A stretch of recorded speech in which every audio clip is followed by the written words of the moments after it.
Assalamualaikum warahmatullahi wabarakatuh. Perkenalkan, kami dari kelompok 2, mata kuliah kewirausahaan kelas M01, program studi manajemen sumber daya perairan dari Fakultas Perikanan dan Ilmu Kelautan, Universitas Brawijaya akan membahas mengenai strategi menangkap peluang usaha.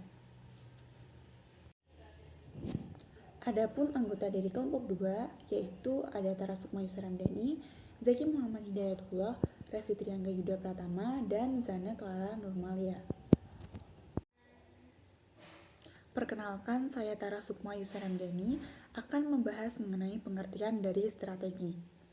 Strategi merupakan tindakan yang bersifat dinamis dan dilakukan secara terus-menerus, serta dilakukan berdasarkan prediksi tentang apa yang diharapkan oleh para konsumen di masa yang akan datang. Tingginya tingkat persaingan membutuhkan perencanaan strategis yang tepat sehingga perusahaan mampu membaca dan menerjemahkan setiap perubahan dan menangkap setiap peluang. Peluang sendiri merupakan situasi penting yang menguntungkan dalam lingkungan perusahaan. Kecenderungan-kecenderungan penting merupakan salah satu sumber peluang, seperti perubahan teknologi dan meningkatnya hubungan antara perusahaan dengan pembeli atau pemasok merupakan gambaran peluang bagi perusahaan. Peluang usaha adalah suatu kesempatan yang dimiliki oleh seseorang untuk mencapai suatu tujuan. Melihat, mencari, dan bertindak terhadap peluang usaha yang tersedia adalah peluang bisnis dan dapat dijelaskan sebagai suatu ide yang menarik atau usulan bisnis yang memberi kemungkinan untuk memberikan hasil bagi investor atau seseorang yang mengambil resiko. Sebelumnya, perkenalkan, nama saya Zaki Muhammad Hidayatullah. Saya akan melanjutkan presentasi. Selanjutnya, kriteria peluang usaha. Suatu peluang usaha harus memenuhi atau mampu memenuhi beberapa kriteria sebagai berikut. Yang pertama, permintaan yang nyata, merespon kebutuhan yang tidak dipenuhi atau mensyaratkan pelanggan yang mempunyai kemampuan untuk membeli dan bisa memilih. Yang kedua, pengembalian investasi atau return on investment, memberikan hasil dalam jangka waktu cepat, lama, dan tepat waktu. Selanjutnya yang ketiga, dapat mengimbangi atau lebih baik atau sama dari sudut pandang pelanggan dibandingkan dengan produk atau jasa yang tersedia. Yang keempat, mencapai tujuan, memenuhi tujuan dan aspirasi dari orang atau organisasi yang mengambil resiko. Yang kelima, ketersediaan sumber daya dan keterampilan, terjangkau oleh penguasa dari segi sumber daya, kompetensi, dan persyaratan hukum.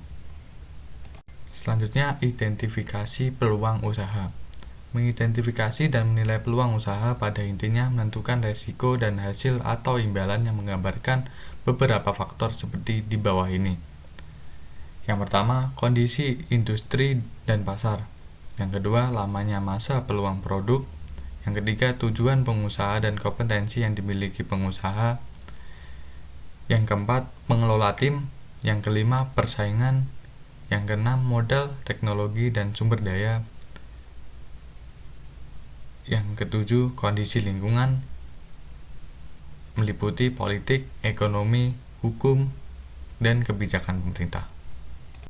Selanjutnya, menurut Porter tahun 2014, terdapat 5 kekuatan dalam persaingan yang perlu dicermati, yaitu masuknya pendatang baru, ancaman produk mengganti, kekuatan tawar-menawar pembeli, kekuatan tawar-menawar pemasok atau supplier, dan selanjutnya persaingan di antara para pesaing yang ada.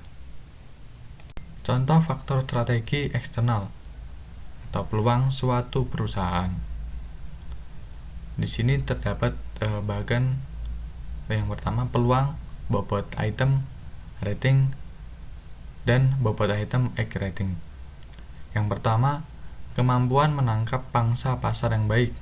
Yang kedua, jalinan kerjasama perusahaan dengan konsumen yang baik. Yang ketiga, dampak positif dari keragaman produk yang ditawarkan. Yang keempat, Teknologi yang digunakan sangat mendukung untuk melakukan produksi dalam jumlah besar dan berkualitas. Yang kelima, respon positif konsumen terhadap pelayanan perusahaan. Yang keenam, tingkat daya beli masyarakat. Yang ketujuh, tingkat pemasaran pasar. Tahap selanjutnya, berdasarkan hasil analisis yang diperoleh perusahaan, dapat dilihat posisi perusahaan untuk menerapkan strategi yang sesuai kondisi perusahaan saat ini. Baik, sebelumnya perkenalkan nama saya Revitri Yuda Pratama dan di sini saya akan menjelaskan dari materi sebelumnya. Menurut terang kutip pada tahun 2006, matriks SWOT dapat menggambarkan secara jelas bagaimana peluang dan ancaman eksternal yang dihadapi perusahaan dapat disesuaikan dengan kekuatan dan kelemahan yang dimilikinya. Matriks ini dapat menghasilkan 4 set kemungkinan alternatif strategis. Baik, kemudian ada keterangan SWOT. Yang pertama ada strategi SO.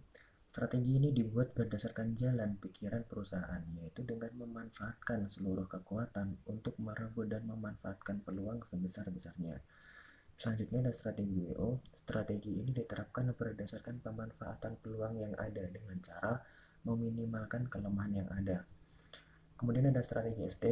Strategi ini yaitu strategi dalam menggunakan kekuatan yang dimiliki perusahaan untuk mengatasi ancaman. Dan yang terakhir ada strategi WT. Strategi ini berdasarkan kegiatan yang bersifat defensif dan berusaha meminimalkan kelemahan yang ada serta menghindari ancaman. Selanjutnya ada contoh 4 strategi utama dalam matriks SWOT. Dilihat dalam tabel, diperoleh alternatif strategi dari hasil matriks SWOT pada gambar di atas, yaitu strategi SO. Setelah itu ada menangkap peluang. Menangkap peluang merupakan sebuah langkah awal dalam mendirikan usaha. Peluang muncul dalam berbagai bentuk, tergantung pada individu yang melihatnya. Namun, secara tidak sadar sering dihindari ketika peluang tersebut hadir di hadapan. Kemudian, ada konsep peluang usaha. Hendro dan Chandra pada tahun 2006 menjelaskan tentang konsep peluang usaha, yaitu merebut pasar dari pesaing, menggantikan posisi yang ada di pesaing, mengisi kekosongan yang diperlukan, menghancurkan pimpinan pasar, serta melengkapi ketidaksempurnaan pasar. Baik, saya Zana Clara Nurmalia akan melanjutkan presentasi kelompok kami. Selanjutnya itu gagasan dalam menangkap peluang berwirausaha. Secara umum, berbagai hal yang dapat menjadi gagasan dalam menangkap peluang berwirausaha adalah sebagai berikut. Yang pertama, mencermati produk yang sudah ada. Produk yang sudah beredar di pasar dapat dijadikan sumber gagasan untuk berwirausaha dengan jalan meniru produk tersebut. Produk yang akan ditiru dapat berupa produk baru yang saat ini masih diminati, tetapi dapat juga produk yang pada masa lalu pernah diminati. Tetapi produk yang akan ditawarkan oleh entrepreneur harus memiliki perbedaan walaupun sedikit dari produk yang ditiru. Yang kedua, melihat pameran dagang. Nah, dengan mengunjungi pameran, maka akan dapat mencoba peluang kerjasama dengan pemilik produk untuk memasarkan produk mereka. Yang ketiga, mencari informasi di lembaga pemerintah. Lembaga pemerintah tertentu memiliki tugas membantu menginformasikan berbagai hal tentang produk dan dunia usaha. Di antara lembaga pemerintah tersebut ada yang menawarkan bantuan permodalan dalam bentuk pinjaman bergulir yang disalurkan melalui kelurahan-kelurahan yang bekerja sama dengan lembaga swadaya masyarakat, lembaga keuangan maupun koperasi. Yang keempat, mencari informasi di lembaga pendidikan. Dengan membaca hasil penelitian dan pengabdian pada masyarakat, maka dapat menemukan ide berkaitan dengan produk yang akan dikembangkan. Dan yang terakhir, mencari informasi di media informasi. Media informasi seperti buku, koran, majalah, dan internet merupakan sumber informasi yang dapat dimanfaatkan. Yang selanjutnya, apa sih strategi dalam menangkap peluang usaha? Nah, berikut ini merupakan poin penting yang dapat digunakan sebagai strategi dalam menangkap peluang bisnis. Yang pertama, artikel mengenai dunia usaha di majalah ataupun surat kabar. Nah, majalah ini dapat berupa yang memiliki rubrik khusus tentang wirausaha dan juga ada majalah yang semua isinya menyangkut tentang usaha baru. Yang kedua, dengan kursus atau lokakarya, khususnya tentang topik usaha baru. Yang ketiga, dengan biografi atau kisah sukses pengusaha.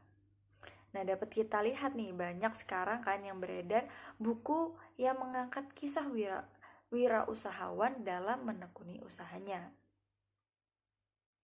Yang keempat, observasi dengan pelaku bisnis. Pelaku bisnis ini bisa rekan atau kerabat. Dari obrolan tersebut, kita bisa menggali informasi yang bermanfaat bagi rencana usaha baru kita. Dan yang terakhir, informasi juga bisa diperoleh melalui penelitian sederhana maupun penelitian kecil-kecilan. Nah, berikut ini merupakan daftar pustaka yang kami gunakan sebagai referensi dalam menyusun materi strategi menangkap peluang usaha. Terima kasih banyak atas perhatiannya. Bila ada salah kata atau hal yang kurang berkenan, kami mohon maaf. Wassalamualaikum warahmatullahi wabarakatuh.